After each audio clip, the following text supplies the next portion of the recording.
You coming? Nah. Nah, you're alright. See you later, Ted.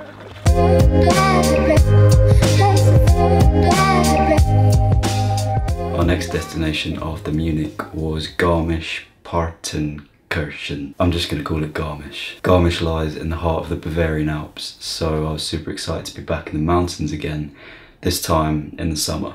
The main reason we were staying here was to visit Lake Eibsee, which I'd heard great things about. We arrived in Garmisch in the late afternoon, we checked into our hostel and then spent what was left of the day at the lake. The sun was blazing, so of course it was pretty busy. Regardless, I still kind of fell in love with it.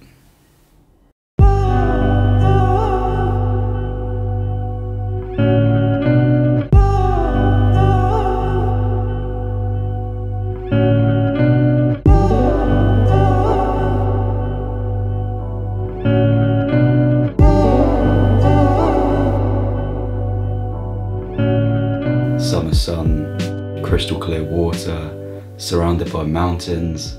I couldn't really ask for much more.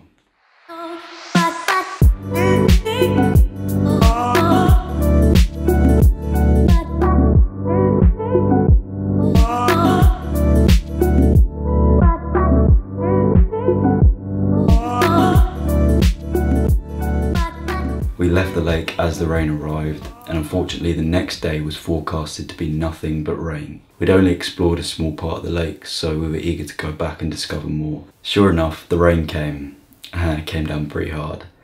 We'd actually planned to swim, which meant that we had towels in our bags, so we used those towels as cover and began our trail around the lake.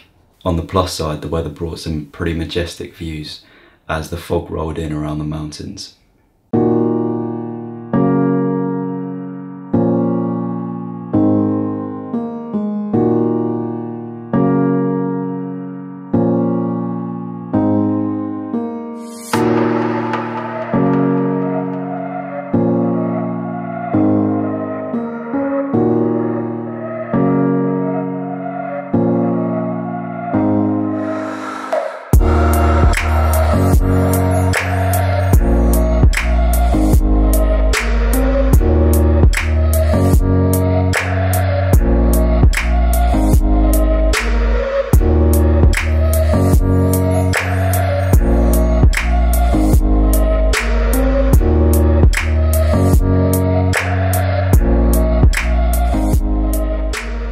Another bonus that the weather brought was the absence of other tourists.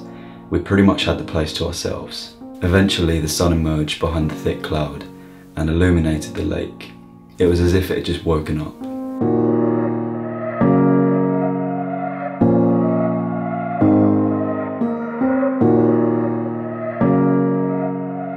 And if there was any time to swim, it was now.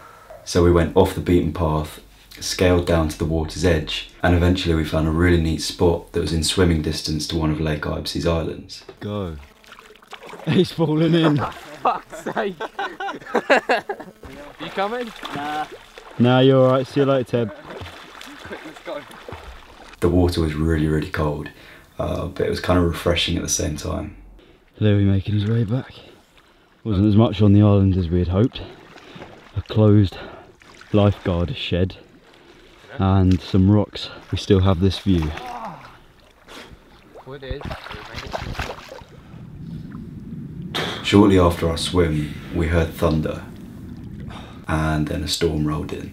This time the conditions were a lot worse. Before we knew it, we were drenched, and the storm didn't look like it was going to pass anytime soon.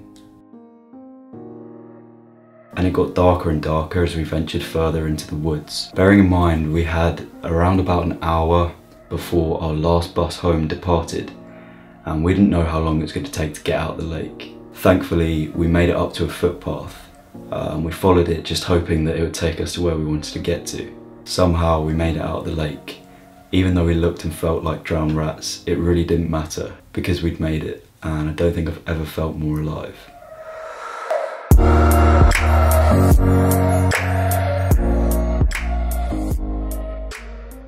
You alright there, Ted? Not Joel, this position. Well, let me make it natural, sec. Oh, do you want a biscuit? You land there, you fall back, you smash your head. Joel isn't even filming. You've got travel insurance.